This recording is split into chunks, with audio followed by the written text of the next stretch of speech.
Bismillahirrahmanirrahim. Assalamualaikum warahmatullahi wabarakatuh. Waalaikumsalam warahmatullahi wabarakatuh.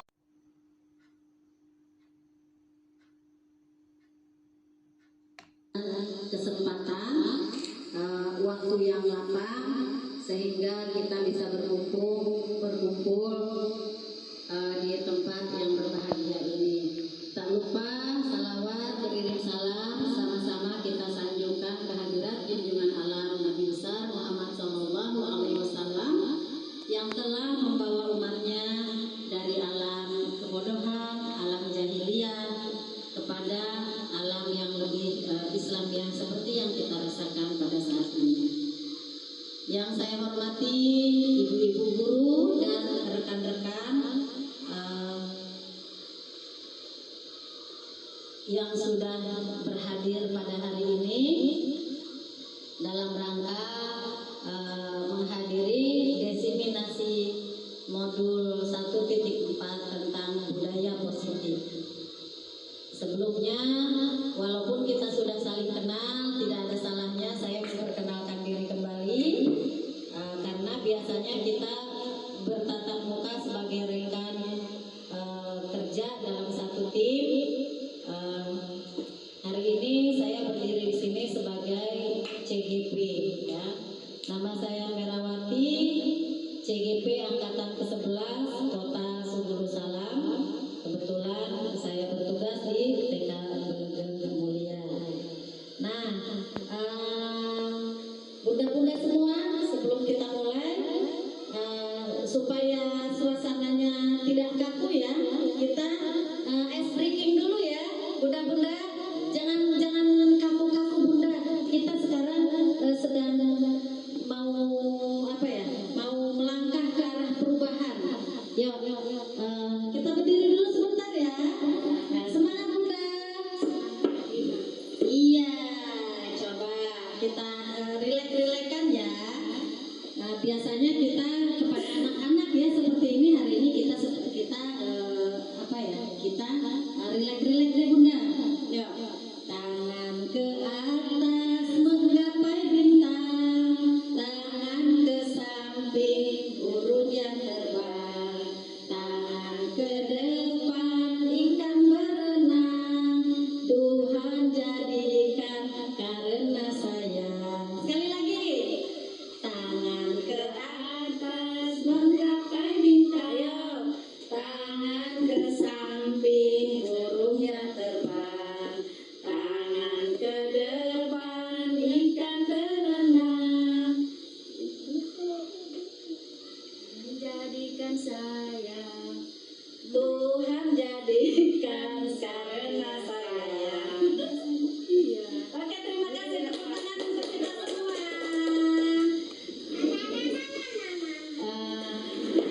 Baiklah, kita ya kalau posisi seperti ini udah jadi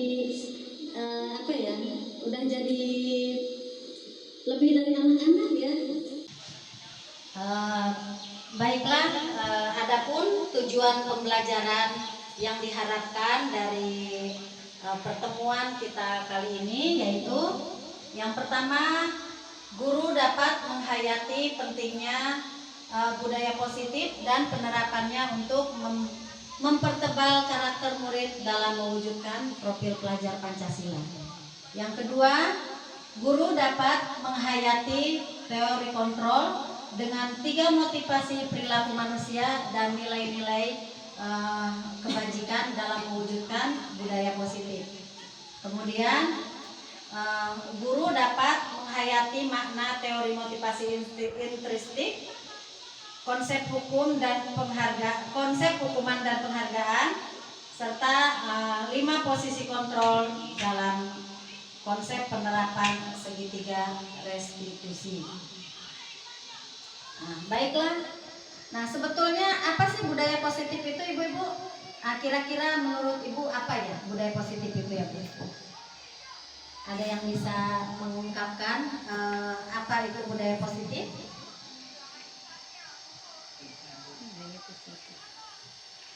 Kayak mana, Bu? Iya. Ya, baik. Budaya positif merupakan perwujudan dari nilai-nilai atau keyakinan universal yang diterapkan di sekolah.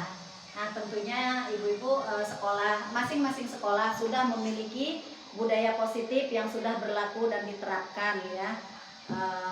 Baik itu dari segi misalnya penerapan 5S atau pembiasaan baik seperti membaca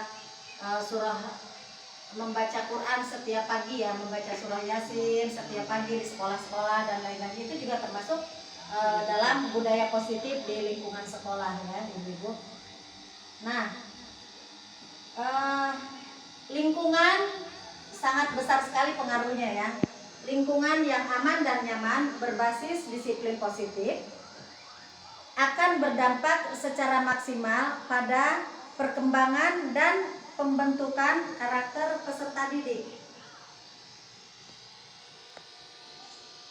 Nah, sekarang kita lihat sering terjadi miskonsepsi ya. Miskonsepsi dalam penerapan budaya positif.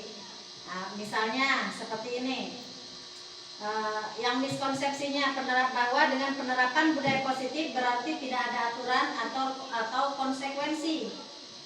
Sebetulnya dalam hidup bermasyarakat selalu ada tatanan atau aturan dengan konsekuensi dari setiap tindakan yang dilakukan oleh anggota masyarakat. Dalam penerapannya budaya positif, misalnya guru melatih kesadaran murid melalui pemahaman bahwa tatanan dan konsekuensi hadir untuk memberikan keselamatan dan kebahagiaan pada diri sebagai manusia dan anggota masyarakat. Sehingga tatanan tersebut dipatuhi bukan karena takut konsekuensi, tetapi karena kesadaran diri ingin mewujudkan nilai-nilai yang berharga. Kemudian miskonsepsi yang kedua, dengan membuat keyakinan kelas dan ditempelkan di depan kelas, maka sudah cukup, tidak perlu ada tindak lanjut, tidak ada konsekuensi dan tidak ada refleksi. Nah, itu miskonsepsi kita kan. Nah, sebetulnya kesadaran hadir dari diri ya secara internal. Sementara kalau hukuman dengan memberikan penghargaan, hadiah dalam bentuk barang atau status, konsekuensi maupun apresiasi semuanya hadir dari luar diri ya, yang diberikan oleh orang gitu ya. Kemudian untuk menghadirkan kesadaran diri dibutuhkan konsistensi dari seluruh komunitas sekolah ya. Karena tidak bisa misalnya dilakukan oleh guru saja atau oleh murid saja, itu tidak bisa. Tetapi dibutuhkan konsistensi dari seluruh komunitas sekolah dalam sistem yang mendukung untuk melakukan tindak lanjut.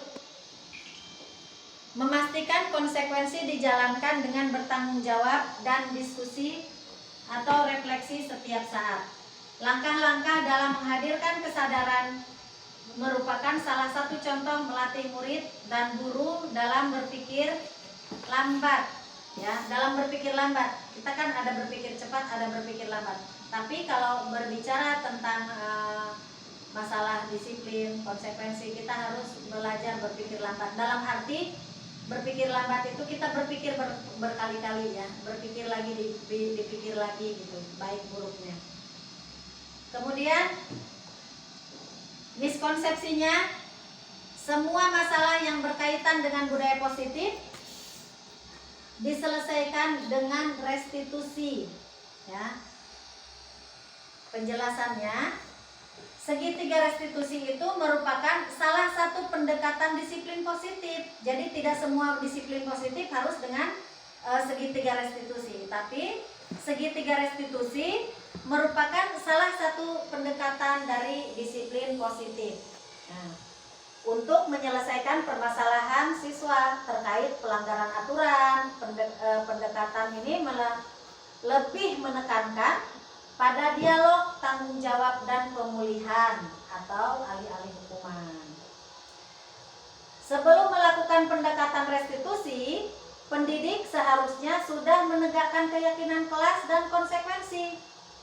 Namun, jika keyakinan kelas dan konsekuensi pun sudah tidak efektif, maka restitusi adalah pilihan yang terbaik. Penting untuk diingat bahwa segitiga restitusi tidak selalu tepat untuk semua kasus. Kenapa?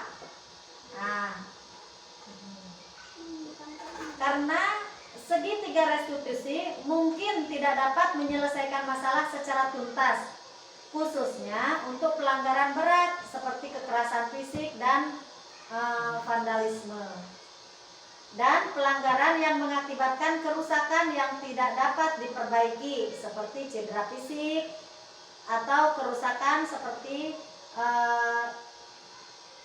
kerusakan properti yang parah ya, maka tidak bisa dilakukan dengan segitiga restitusi. Nah, kemudian ada lagi miskonsepsinya, semua masalah yang berkaitan dengan budaya positif miskonsepsinya, pilihan tindakan yang dilakukan murid dalam proses restitusi ditentukan oleh guru, bukan muncul dari kesadaran murid. Nah, sebetulnya miskonsepsi bahwa guru menentukan pilihan tindakan dapat menghambat efektivitas restitusi itu sendiri dan berpotensi menimbulkan dampak negatif ya. Pertama, karena restitusi bertujuan untuk menumbuhkan tanggung jawab dan kesadaran murid atas perilakunya. Jika guru memilih tindakan untuk murid, maka proses ini kehilangan esensinya. Murid tidak belajar dari kesalahannya dan tidak terdorong untuk memperbaiki diri. Kedua, menentukan pilihan atau tindakan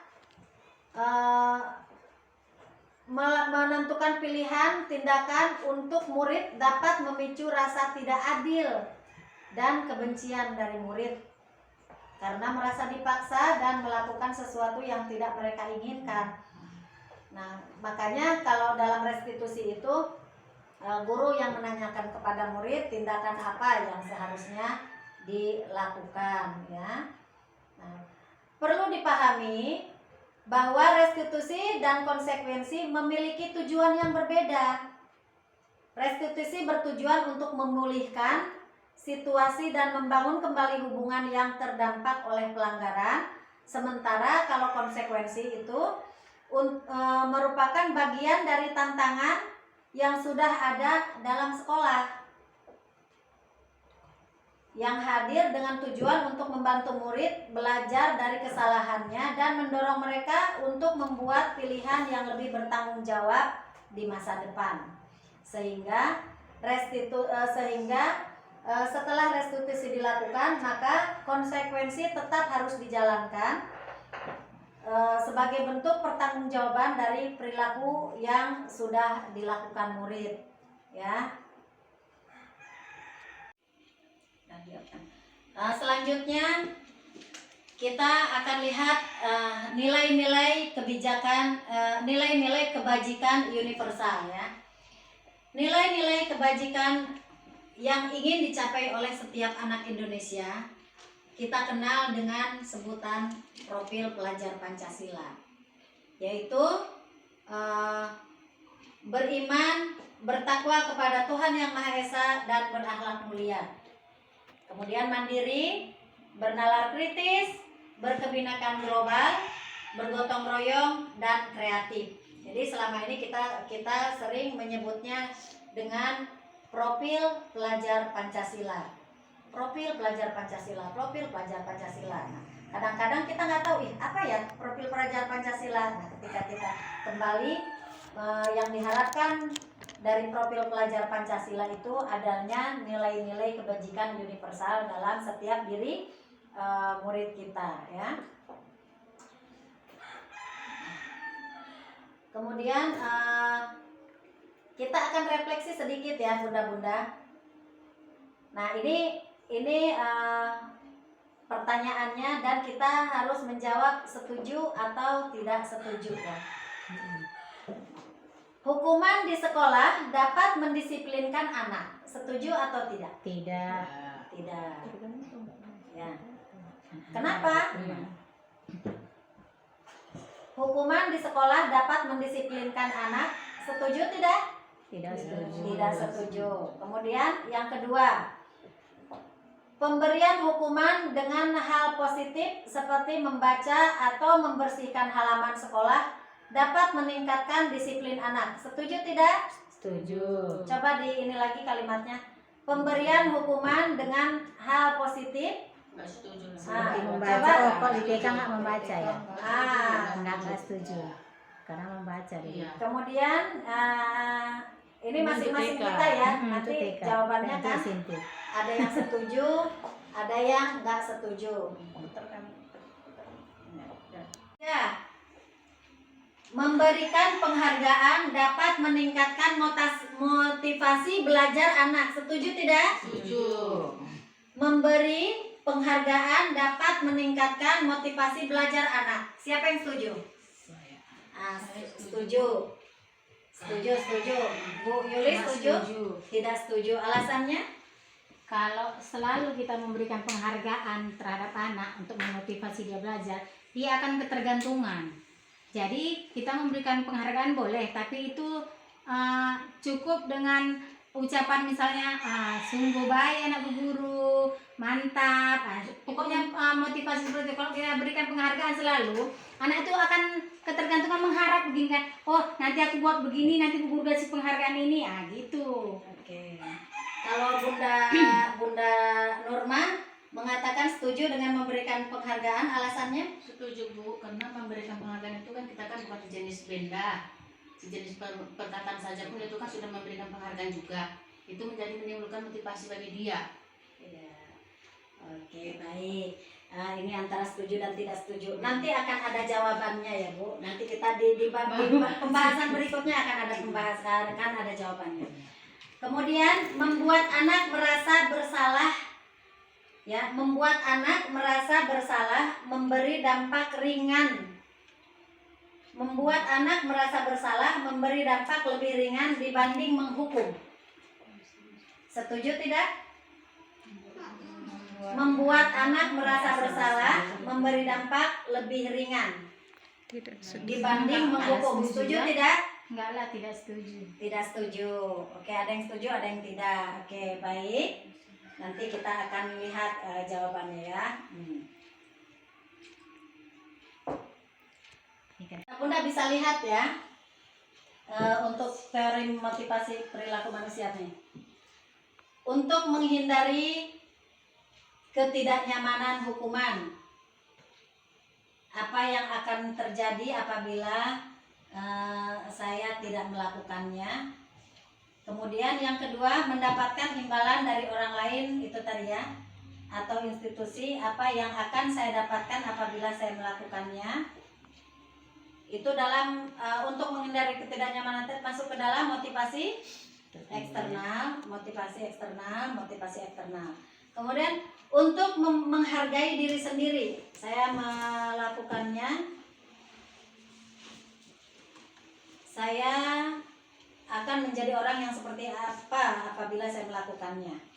Itu motivasi dari diri sendiri. Jadi motivasi itu ada yang sifatnya eksternal dan ada yang internal ya. Kemudian ini setiap diri harus merdeka ya. Karena merdeka menurut Ki Hajar Dewantara itu memiliki arti tidak hanya terlepas dari perintah, akan tetapi juga cakap buat memerintah diri sendiri ya. Jadi sekali lagi, merdeka menurut pemahaman Ki Hajar Dewantara, artinya tidak hanya terlepas dari perintah, tetapi juga cakap untuk memerintah diri sendiri ya. kita sekarang menelaah sedikit ya. Boleh dilihat ke layar. Nah, ini ada tindakan guru dan di sampingnya itu ada pilihan. Itu hukuman atau konsekuensi ya. Mencatat 100 kali dalam buku kalimat saya tidak akan terlambat lagi karena dia terlambat datang ke sekolah. Itu kira-kira hukuman atau konsekuensi? Hukuman. Bu. Hukuman. Yang kedua, nanti kita cek ya betul atau tidaknya. Waduh. 2. Lari mengelilingi lapangan basket 2 kali karena terlambat hadir ke sekolah. Itu hukuman atau konsekuensi? Konsekuensi. Hukuman. Lari mengelilingi lapangan basket 2 kali karena terlambat hadir di sekolah pada saat pembelajaran olahraga. Hukuman atau konsekuensi? Konsekuensi. Oke, yang bilang hukuman Bu Norma sama Bunda Yus, yang bilang konsekuensi Bunda Li sama Bunda Nas. Oke, nanti kita cek ya betul tidaknya. Yang ketiga, murid diminta untuk push up 15 kali karena tidak menggunakan masker ke sekolah. Itu hukuman atau konsekuensi? Hukuman. Nanti kita cek ya. Yang bilang hukuman semua atau 1 2? Semua. Oke, kompak ini. Kemudian menggantikan kertas tugas teman yang telah dicoret-coret. Itu hukuman atau konsekuensi? Konsekuensi. Oke, kompak ini ya. Membersihkan tumpahan air di meja tulis karena tersenggol pada saat belajar. Hukuman atau konsekuensi? Konsekuensi. Kemudian yang keenam, meminta murid tidak mengenakan sepatu seharian di sekolah karena tidak mengenakan sepatu hitam. Hukuman atau konsekuensi? Hukuman.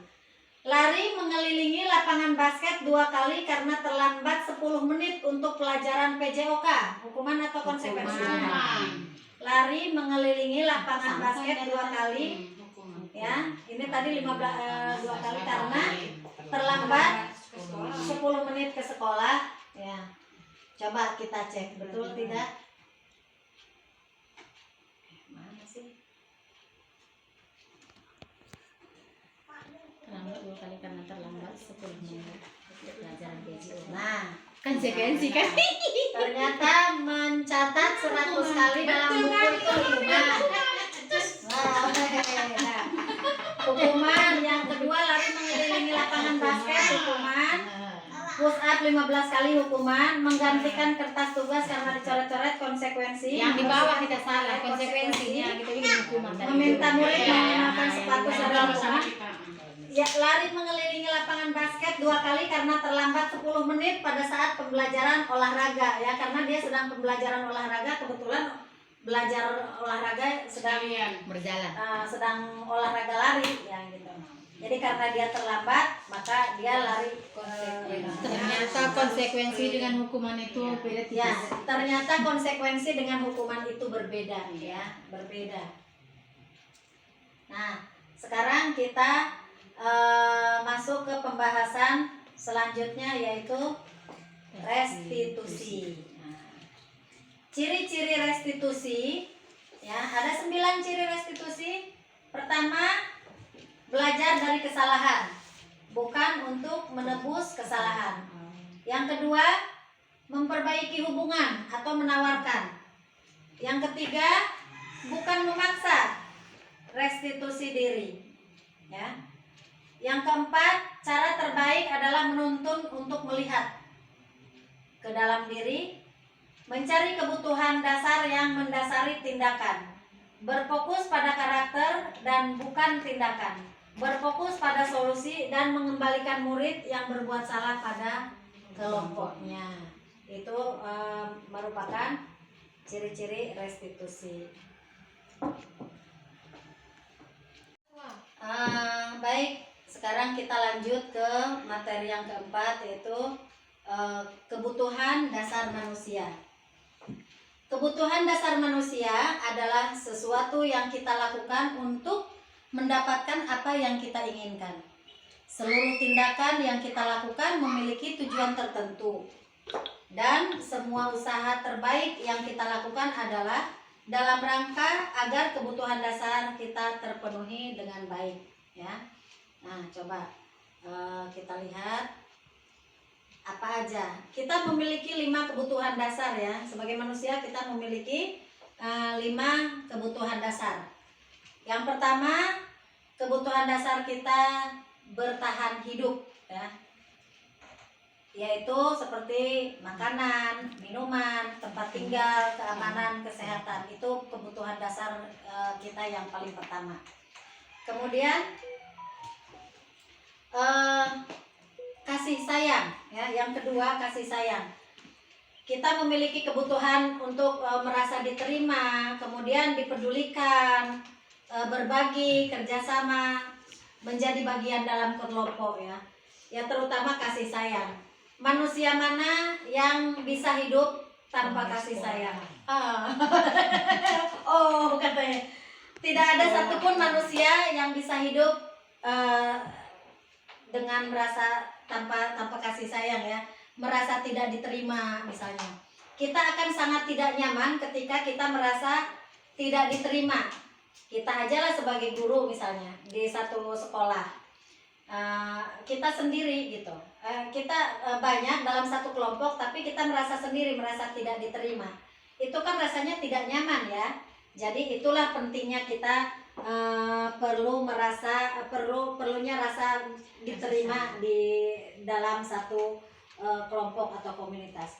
Kemudian kebutuhan akan kesenangan, bermain, humor, antusiasme, tertawa, itu yang sifatnya berupa kesenangan, ya. Karena hidup tanpa kesenangan juga hampa, ya. Jadi kemudian ada lagi kebutuhan dasar yang berikutnya, yaitu berupa kebebasan. Kebebasan, mandiri, memiliki pilihan, ya. Kita boleh memilih, boleh memiliki pilihan seperti itu. Terus mencoba hal-hal baru, terus mampu mengendalikan arah dirinya. Bayangkan apabila kita hidup tidak memiliki kebebasan, ya. Seperti apa tersiksanya. Makanya kebebasan itu merupakan salah satu dari 5 kebutuhan dasar manusia. Kemudian yang terakhir, penguasaan. Penguasaan itu seperti, ya, harga diri, keinginan untuk dianggap, ingin memimpin, ingin berprestasi, ingin diakui, ingin didengar, ya. Itu kemampuan kebutuhan penguasaan terhadap diri. Bayangkan apabila harga diri kita diinjak-injak itulah, atau harga diri kita tidak dihargai orang lain, pasti akan timbul emosi, ya. Terus ketika kita tidak bisa memiliki keinginan, ya, bagaimana, ya. Terus berprestasi itu juga perlu sebagai ajang kita aktualisasi diri, ya, sebagai ajang aktualisasi diri. Jadi inilah 5 kebutuhan dasar manusia yang harus kita miliki. Nah, kaitannya dengan tema kita dengan apa? Disiplin positif apa? Itu tadi ada, ya, Bu, yang di apa tadi? Di bagian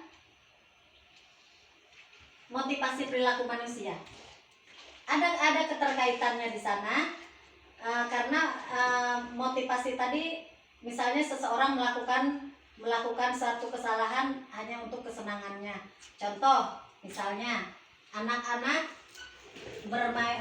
murid kita bermain bola di dalam kelas. Dia melakukan itu dengan motivasi dia itu hanya untuk kesenangan.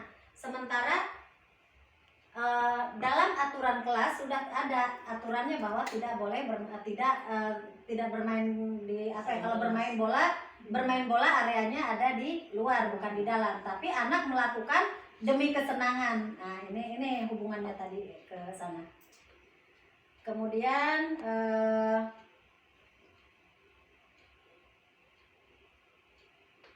kebebasan, kasih sayang, apa lagi, ya. Ini tadi 5 kebutuhan dasar manusia yang harus terpenuhi. Apabila dari 5 ini salah satu tidak terpenuhi, pasti ada yang kurang ya.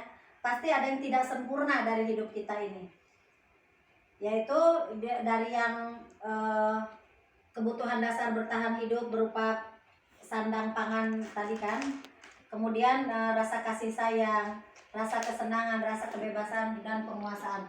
Apabila salah satu aja dikurangi, maka hidup kita ini bisa dikatakan sudah tidak normal ya. Kita hidup dengan kebutuhan tanpa adanya kasih sayang. Yang 4 terpenuhi, 1 tidak ada, tidak sempurna. Ada kasih sayang, ada bertahan hidup, ada penguasaan, ada kegembiraan, tidak punya kesenangan. Juga hampa ya, bayangkan hidup tanpa tertawa, tanpa bercanda, tanpa humor, seperti apa gitu kan. Kemudian itu ada, tetapi kita tidak memiliki kebebasan. Jadi 5 kebutuhan dasar ini yang memang mutlak kita penuhi ya. Nah, selanjutnya kita akan membahas 5 posisi kontrol guru ya. Ada 5 posisi kontrol guru ya. Di kategori posisi kontrol guru kita bagi dalam 5. Yang 1 posisi kontrol guru sebagai penghukum. Yang kedua posisi kontrol sebagai pembuat rasa bersalah. Yang ketiga posisi kontrol guru sebagai teman. Yang keempat posisi kontrol sebagai pemantau. Dan yang kelima posisi kontrol sebagai manajer. Nah, kita lihat satu-satu. Ini ada contoh penerapan 5 posisi kontrol. Ini kira-kira yang mana ya? Ketika ada siswa yang tidak memakai atribut lengkap ya. Seorang guru yang memposisikan diri sebagai posisi kontrol, dia akan seorang guru yang posisi kontrolnya sebagai penghukum ya kan.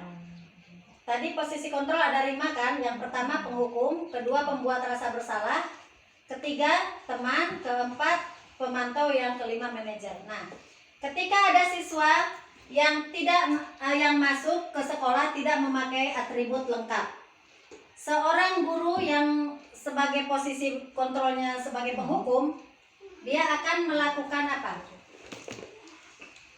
Bendera. Cepat hormat bendera, atau sekarang keliling lapangan 10 kali. Pokoknya dia melakukan hukuman atas kesalahan ini tadi. Yang terpikirnya adalah melakukan hukuman, menghukum dengan cara menghormat bendera, lari keliling lapangan, dan lain-lain. Kemudian ada lagi yang posisi kontrolnya mengatakan seperti ini. Berapa kali ibu harus memberitahu kamu selalu saja mengecewakan ibu. Misalnya anak, nggak usah jauh-jauh, anak kita lah misalnya, yang keluar masuk gitu kan, atau mengganggu temannya. Misalnya kayak si Rafif kan sering mengganggu temannya. Terus ibu bilang gini, Rafif udah berapa kali ibu bilangin, tapi Rafif selalu gini, ibu kecewa sama Rafif, ya kan? Kita mengatakan seperti itu kan kita nggak tahu nih posisi kita sebagai apa. Kita guru nih, tapi apa ya? Nah, berarti di situ posisi kontrol ibu sebagai guru, posisi kontrolnya sebagai pembuat rasa bersalah. Karena di sana ada kata ibu kecewa sama kamu, ya kan? Ibu kecewa sama kamu. Jadi anak tadi akan merasa bersalah. Iya ya, ibu kecewa sama aku. Ada membuat si anak tersebut menjadi merasa bersalah. Nah, bagaimana kalau posisi kontrol kita sebagai teman? Ketika ada kejadian seorang murid yang tidak memakai atribut ke sekolah, atribut lengkap di seragamnya. Seorang guru yang memposisikan dirinya sebagai teman, dia akan mengatakan, ayo dong ikuti aturan sekolah, tolong bantu ibu ya nak ya, sekali ini. Ayo dong ikutin peraturan sekolah, tolong bantu ibu ya nak. Sekali ini ya sudahlah, tidak apa-apa, ibu maafkan. Lain kali jangan seperti ini lagi ya.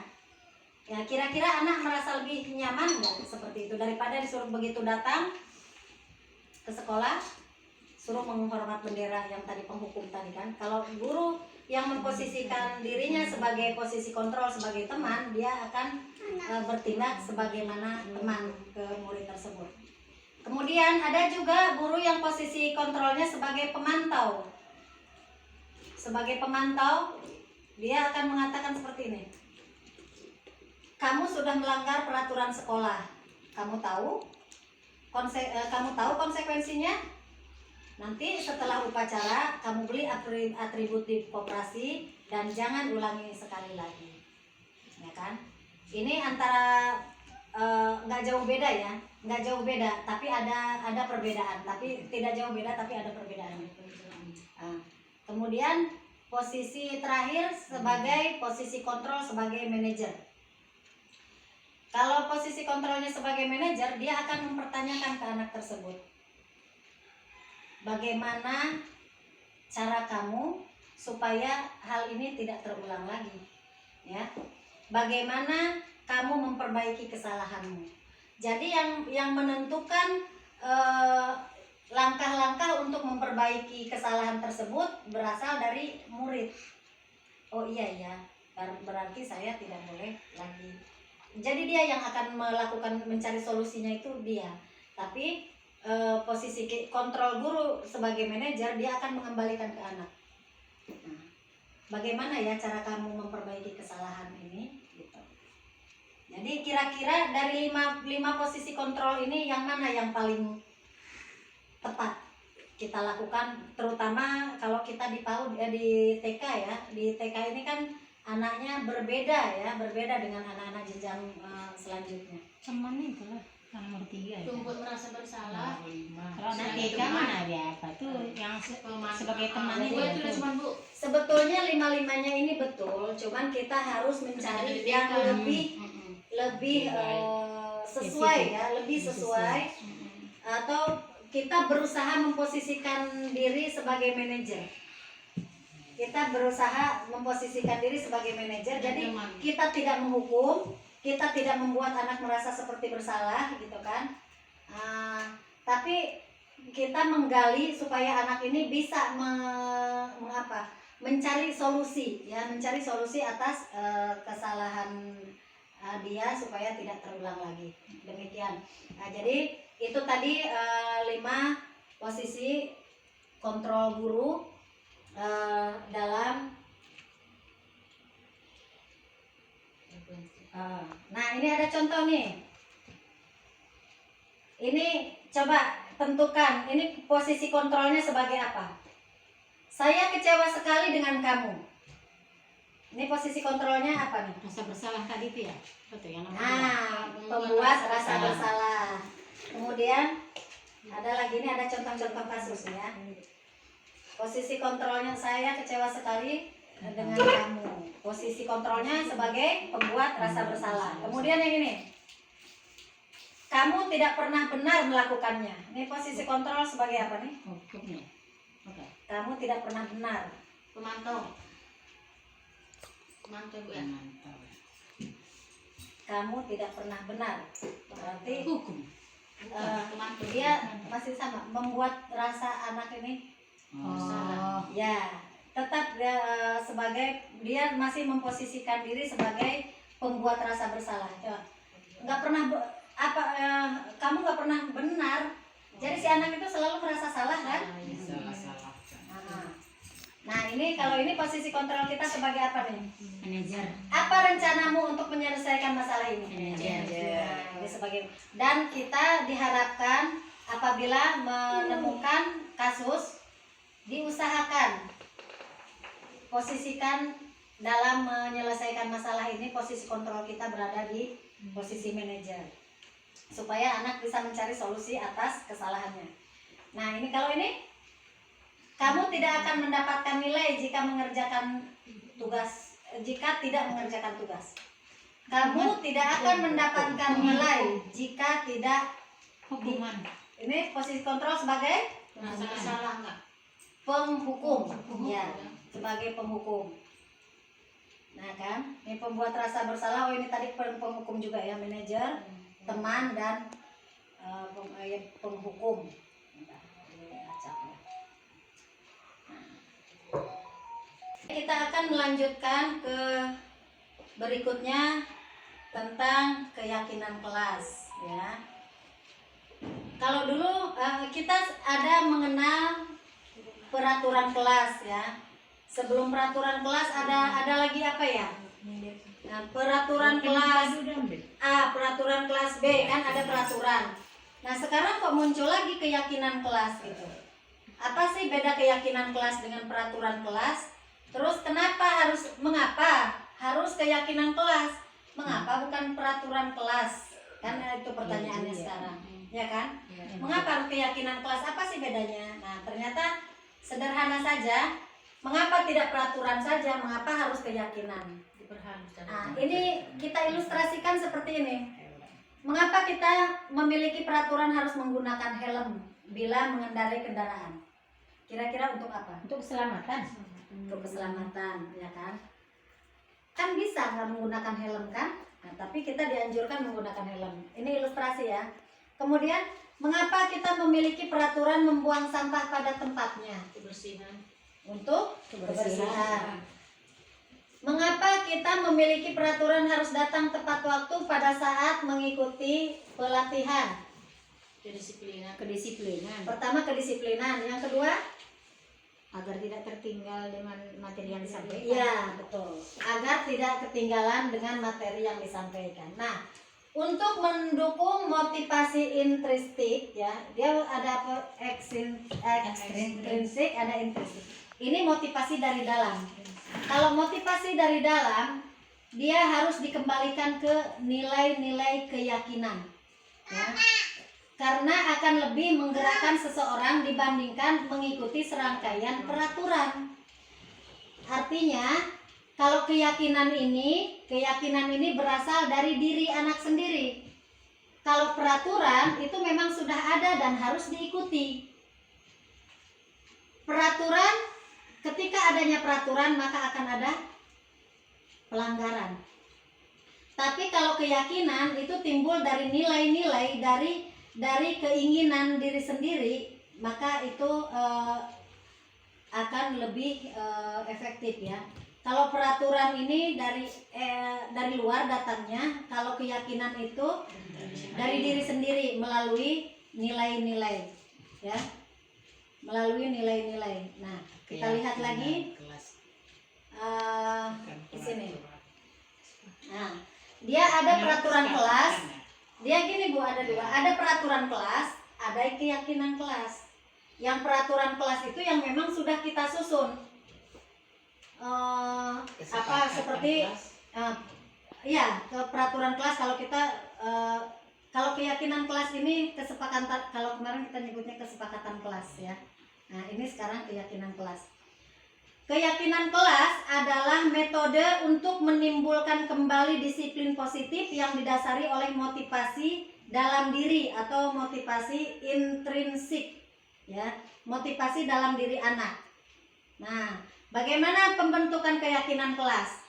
Kalau keyakinan kelas itu dia bersifat abstrak ya. Kemudian berupa pertanyaan universal. Kemudian dibuat dalam pernyataan positif. Terus sedikit saja ya, bisa 3 agar mudah diingat. Jadi kalau keyakinan kelas itu tidak banyak-banyak dia. Sesuai dengan kondisi kelas dan sekolah sehingga mudah diterapkan. Kemudian yang terakhir, semua warga sekolah atau warga kelas dilibatkan saat membuat keyakinan kelas. Sekarang kita akan coba mempraktekkan membuat keyakinan kelas ya. Kita akan coba praktekkan membuat keyakinan kelas. Di sini saya memegang kertas, masing-masing saya akan berikan ya kertasnya.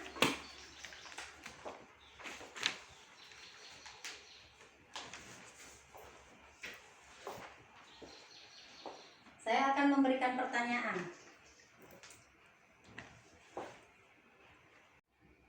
Nah, sekarang ibu-ibu boleh menuliskan di situ keyakinan apa yang akan kita buat di kelas ini ketika akan mulai kegiatan. Misalnya salah satu contoh Disiplin waktu. disiplin waktu, ya masuk tepat waktu. Selain terus apalagi misalnya Menghormati guru dan teman. mendengarkan ketika orang lain berbicara. Terus apalagi? Jadi itu digali dari keinginan peserta didik. Misalnya kalau kita di kelas ini ya tadi seperti yang disampaikan di awal, HP-nya disilentkan gitu ya. Terus mendengarkan teman, disiplin waktu dalam arti masuk kita tepat waktu begitu. Jadi sudah ada keyakinan kelasnya? Sudah. Nih salah satu contoh Bu Nas sudah menuliskan. Tulis terus. Oke. Udah ikut mau. Oke. Nah, ini keyakinan kelas. Bunda Yus menuliskan disiplin waktu. Kemudian pendengar yang baik, ya bagus. Jadi tidak banyak ya, pendengar yang baik, disiplin waktu, mematikan handphone, ya seperti itu. Pokoknya yang disepakati bersama, yang itu timbul dari keinginan nilai-nilai keinginan diri berdasarkan kepada nilai-nilai tadi. Nah, kemudian yang terakhir yaitu segitiga restitusi ya. Nah, untuk segitiga restitusi ini seperti yang saya sampaikan di awal tadi, segitiga restitusi merupakan suatu proses dialog yang dijalankan oleh guru agar dapat menghasilkan murid yang mandiri dan bertanggung jawab. Ada 3 tahapan segitiga restitusi. Yang pertama, memvalidasi tindakan yang salah. Yang kedua, menanyakan keyakinan. Yang ketiga, menstabilkan identitas. Ya, seperti contoh berikut ini. Ini ya, bunda-bunda.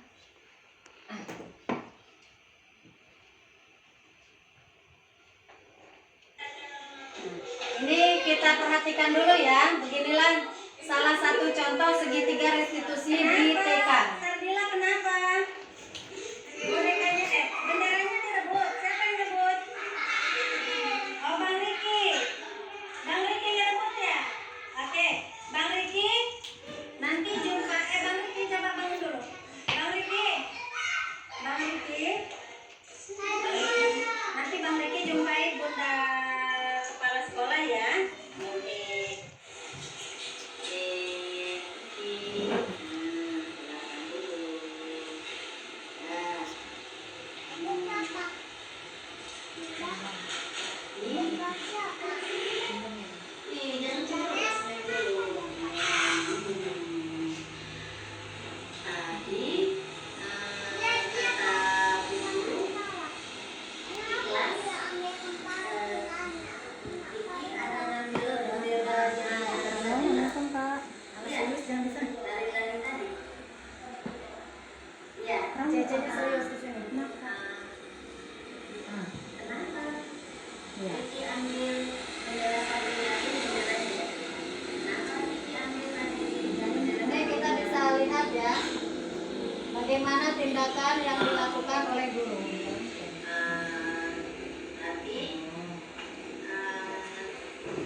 Kira-kira Kiki melakukan apa ya tadi ya?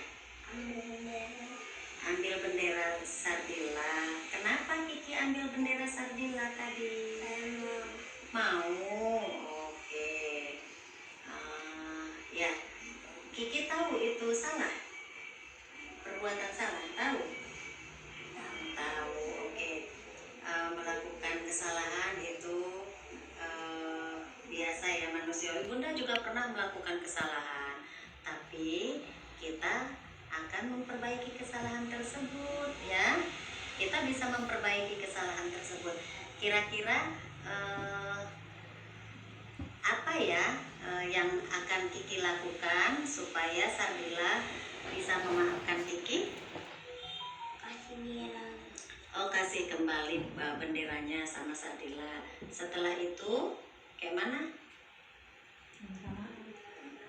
Setelah Kiki berikan benderanya ke Sardila, terus gimana? Kayak mana?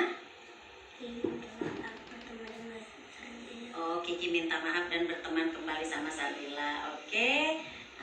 Terima kasih Kiki. Kiki sudah jadi anak soleh hari ini ya. Oke. Makasih.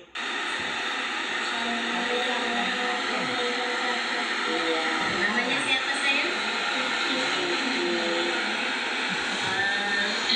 Kiki tadi kita sudah melaksanakan segitiga restitusi, ya kan? Sekarang bagaimana perasaan Kiki setelah melakukan segitiga restitusi tadi? Enak, senang? Oke, sudah senang ya? Oke, terima kasih.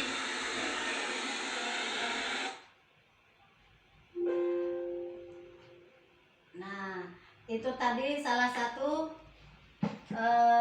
contoh segitiga restitusi ya pada prakteknya.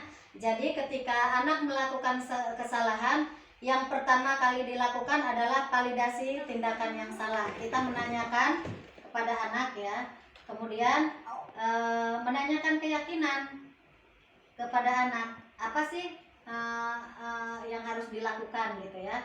Kemudian menstabilkan identitas, menstabilkan identitas nih di akhir kita tanya. Nah, setelah anak tadi melakukan, tadi kan ketika validasi tindakan kan ditanya apa yang Kiki lakukan tadi, merebut bendera, yaitu validasi tindakan. Kemudian menanyakan kira-kira untuk supaya temannya memaafkan atau ingin berteman lagi, apa yang harus dia lakukan.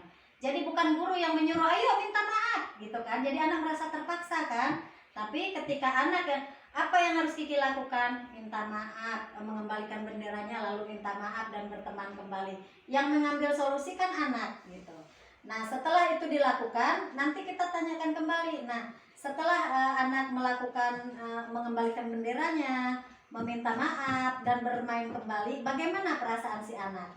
Senang katanya kan. Nah, itu tadi udah menjalankan praktek segitiga restitusi. Nah, menstabilkan identitas ini berdasarkan prinsip membuat kesalahan adalah bagian dari proses pembelajaran.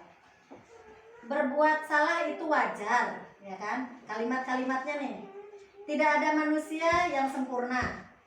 Bapak atau ibu juga pernah melakukan kesalahan dulu, tapi bagaimana kita memperbaiki? Terus ibu bapak tidak mau mencari, ibu atau bapak tidak mau mencari siapa yang salah, tapi ingin mencari solusi dari permasalahan tersebut. Kamu berhak merasa seperti itu apabila dia mempertahankan diri kan. Kemudian validasi tindakan yang salah berdasarkan prinsip setiap perilaku berupaya memenuhi suatu kebutuhan tertentu. Kamu pasti punya alasan. Ini contoh-contoh pertanyaan yang bisa diajukan guru ya, ketika kita sudah memvalidasi tindakan yang salah. Ini beberapa pertanyaan yang bisa disampaikan oleh guru kepada anak. Ya, baru kemudian menanyakan keyakinan berdasarkan prinsip teori kontrol bahwa pada dasarnya kita termotivasi secara intrinsik. Jadi kembalikan apa keyakinan kelas kita, apakah betul merebut bendera tadi ada dalam keyakinan kelas kan tidak gitu kan. Ya, inilah menanyakan keyakinan ini. Nilai-nilai apa yang telah disepakati bersama? Seperti apa gambaran sebuah kelas yang ideal menurut kamu? Nah, apakah seperti itu anaknya tadi kan gitu. Jadi itu tadi itulah tadi contoh penerapan restitusi di sekolah lengkap dengan videonya. Jadi kira-kira ada yang ditanyakan ibu-ibu? Mumpung masih di sini, karena tadi setiap segmen kita udah ada pertanyaan ya, udah ada tanya jawab ya. Ini kita sedang di akhir segmen, apakah masih ada pertanyaan? Baik, terima kasih. Kalau semuanya sudah jelas, alhamdulillah. Terima kasih atas partisipasi dan partisipasi aktif ibu-ibu ya dari tadi. Yang benar datangnya dari Allah, yang salah datangnya dari diri saya sendiri. Kepada Allah saya minta maaf, minta ampun. Kepada ibu-ibu semua saya minta maaf apabila ada kesalahan. Semoga tergerak, lekas tergerak, dan mari menggerakkan. Assalamualaikum warahmatullahi wabarakatuh. Waalaikumsalam warahmatullahi wabarakatuh. Selesai. Assalamualaikum warahmatullahi wabarakatuh. Nama saya Wensi Andaisa sebagai guru di Sekolah Balagan Mulia. Alhamdulillah setelah adanya penyampaian materi CGP dari Ibu Mera, kami di sini bisa melakukan perubahan-perubahan untuk menerapkan 5S seperti senyum, sapa, salam, sopan dan santun. Awalnya bukan tidak diterapkan, tetapi memang kami menerapkan, hanya saja tidak komplit atau tidak sesempurna yang diharapkan. Dan adanya program atau guru yang sudah melakukan yang sudah CGP, alhamdulillah kami di sini bisa memperbaiki diri. Assalamualaikum warahmatullahi wabarakatuh. Assalamualaikum warahmatullahi wabarakatuh. Saya Nastia Susanti dari TK Negeri Balagan Mulia. Alhamdulillah setelah adanya sosialisasi dari Bunda Mera, saya lebih memahami tentang disiplin positif, terutama tentang segitiga restitusi. Semoga ke depan kami akan menggali lagi ilmu-ilmu dari Bunda Mera di sekolah kami, dan bisa kami terapkan di sekolah. Terima kasih. Assalamualaikum warahmatullahi wabarakatuh.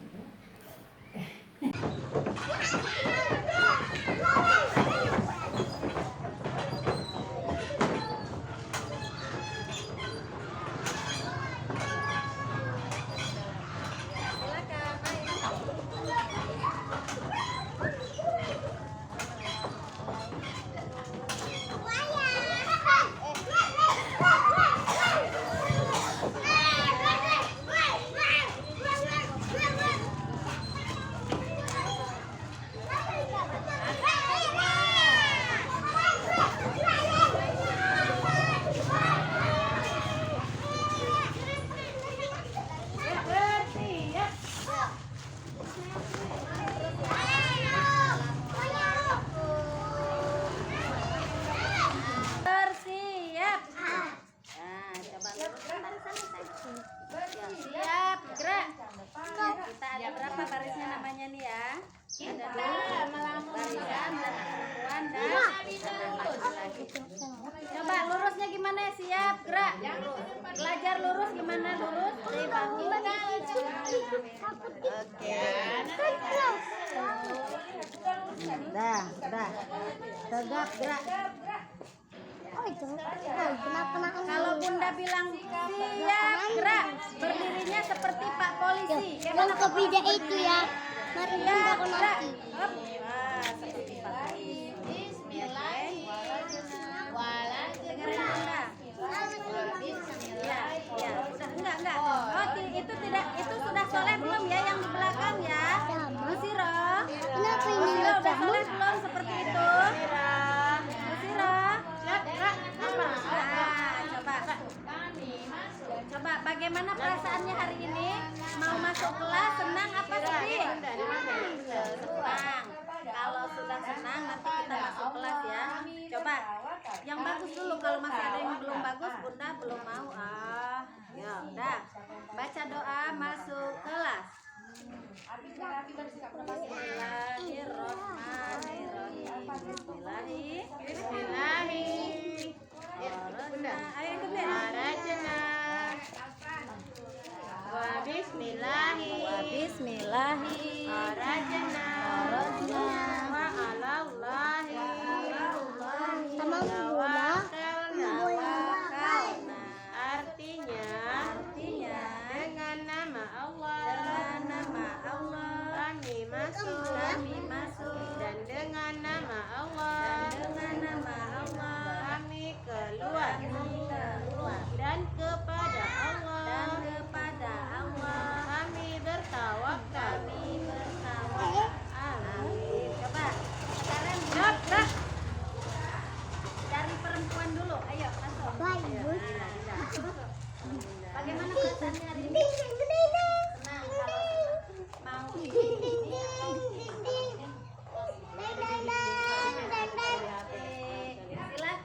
yang senang Pak, hati saya bunda. macet. Senang.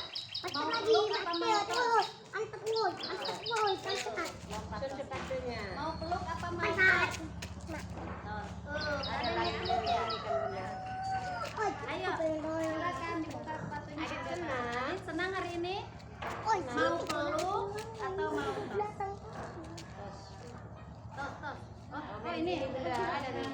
Oke, silakan. Mau peluk, mau tos atau mau tos? Iya. Oke, ayo. Yang berebut nggak masuk kelas. Yang berebut nggak masuk kelas. Apa mau tos? Ya. Ayo. Belum. Oh, mau tos juga. Susun sepatunya. Oke, nggak ada yang mau peluk? Nggak ada yang mau peluk Bunda pagi ini? Nopal mau peluk? Oke, Nopal mau peluk. Sira mau peluk?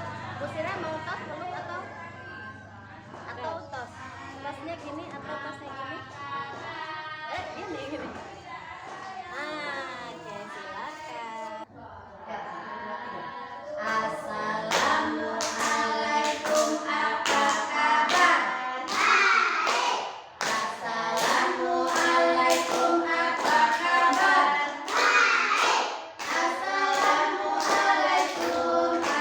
Assalamualaikum.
Kita baca surah Al-Ikhlas.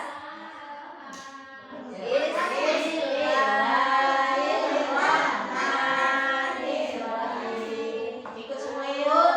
Huwallahu ahad, Allahus samad, lam yalid wa lam yulad wa lam yakul lahu kufuwan ahad. Surah apa?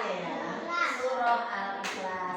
Baik, sebelum kita lanjutkan, Bunda mau absen dulu ya. Bunda mau absennya dengan salam-salaman ya. Sebutkan nama temannya, kemudian salam-salaman.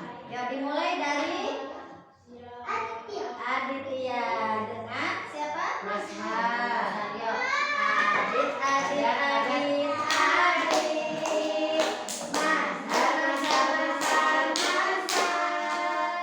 Adit bertemu Mas Har. Jabat tangan salam-salaman.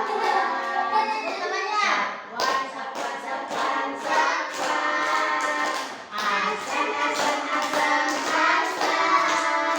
Sapan bertemu Mas Har. Jabat tangan salam-salaman. Sebut namanya. Pajam. Riki.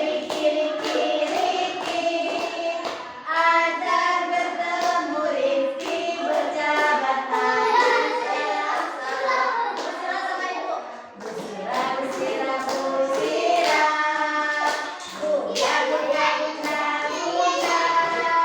Bersirah bertemu bunda berjabat tangan salam-salam. Nopal.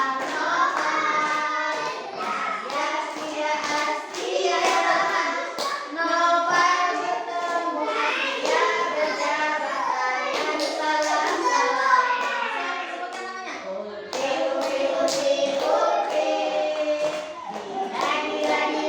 Dila.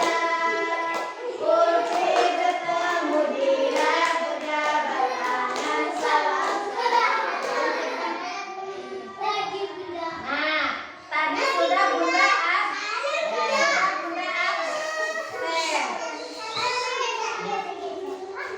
Duduk yang rapi. Tadi. Iya. Duduk anak soleh. Tadi Bunda sudah absen, ya kan? Siapa teman-temannya yang tidak masuk hari ini? Yang nggak masuk. Siapa yang tidak masuk? April. Putri. Rafi. Siapa lagi? Fikri. Siapa lagi? Adit. Ada. Berarti berapa orang? 3 orang. Berapa orang? 4 orang yang tidak masuk. Kita doakan mudah-mudahan temannya kalau yang sakit segera sembuh, besok bisa masuk kembali. Oke, bersih.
Supaya apa?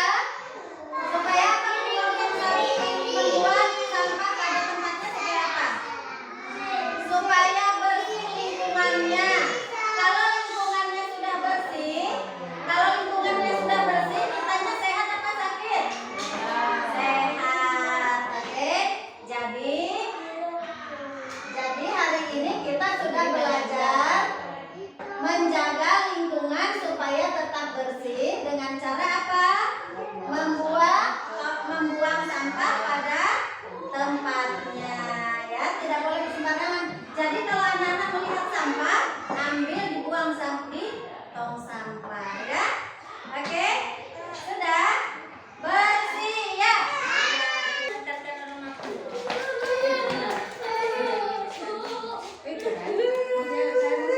Kenapa? Sardila kenapa? Bonekanya benderanya direbut. Siapa yang rebut? Oh, Bang Riki. Bang Riki ngerebut ya? Oke, Bang Riki nanti jumpa Bang Riki coba bangun dulu. Bang Riki. Nanti Bang Riki jumpai Bunda Kepala Sekolah ya. Oke. Riki. Silakan dulu. Ya. Tadi. Jangan cemberut lah, senyum dulu. Tadi kata Bu Guru di kelas, Kiki ada ngambil benderanya Sardila. Iya, lari-lari tadi. Iya. Kenapa Riki ambil bendera Sardila? Ini benderanya ya. Kenapa Kiki ambil tadi bendera Sardila? Mau. Berarti Kiki tahu kesalahan Kiki tadi, berarti kan? Oke, nggak apa-apa. Melakukan kesalahan itu biasa. Bunda juga pernah melakukan kesalahan, ya kan? Tapi kita bisa memperbaikinya. Caranya, kayak mana caranya ya? Ini kan tadi bendera lila, ya kan? Terus caranya kayak mana ya?